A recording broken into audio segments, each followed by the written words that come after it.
Let's have a look now at processing an internal service job on a stock unit, an inventory unit in Black Pearl. So the first thing that you'll need to do is you will need to start a customer order. Now you'll want to start an internal service job, and you'll notice that we didn't select a customer. The reason for that is because your dealership is the customer. Now the important item to look at here is who is paying for the job? Well, the unit inventory is going to be paying for the job. So the unit itself will absorb the costs and price of this. So let's go ahead and select a unit that we'll be working on. Now this unit here, the big text, you'll notice in this scenario on the sandbox account, it comes up as reserved. So let's just have a quick side note to see what's happening here.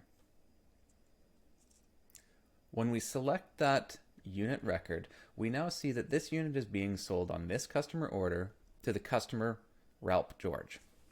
Now this is significant because this particular internal service job that we've created will now delay the ability to close that deal because this internal service job needs to be finalized or erased before this unit can be sold to Ralph George.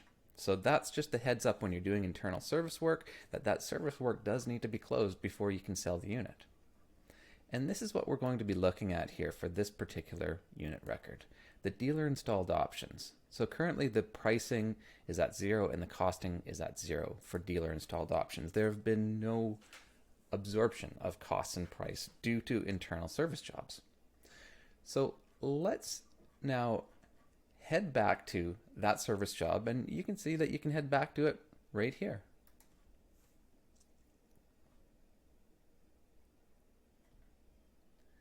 So here we are back at this service job, which is internal, and you'll have to do all your usual concern cause correction. So for the sake of this video, we will just add data in for the sake of filling things in. And as well, let's put some labor and parts on this one. So we'll add some general labor to it. And we'll say that it requires 3. And we'll add some parts to this.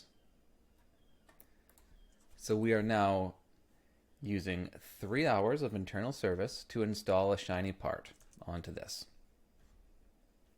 And of course you can change your price as you'd like.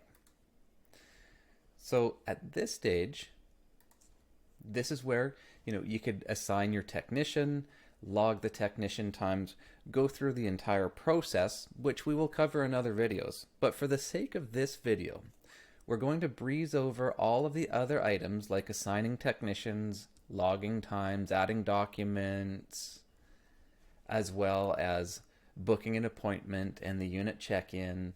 For the sake of this job, we are just focusing on what happens for an internal service job, and namely what happens to the unit itself.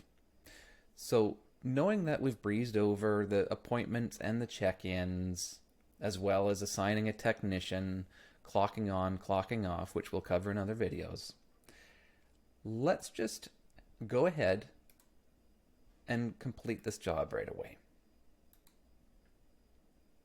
So now that the job is complete and the unit inventory is paying for the job,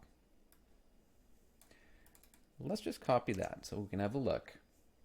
What we'll then do is, you'll notice here you can't check anything out. You can't finalize it. And that's because there's no customer to bill this to. When you finalize the job, it's the unit itself that is absorbing the billing. So go ahead and finalize the job. Now we're going to go ahead and look at that unit afterwards. So with this job now finalized, let's go ahead and look at this stock unit record. So you'll still see that this unit is being sold on this customer order to Ralph George. And on this particular customer order, now Ralph will be able to purchase it because there are no more outstanding internal service jobs holding up the deal on this unit.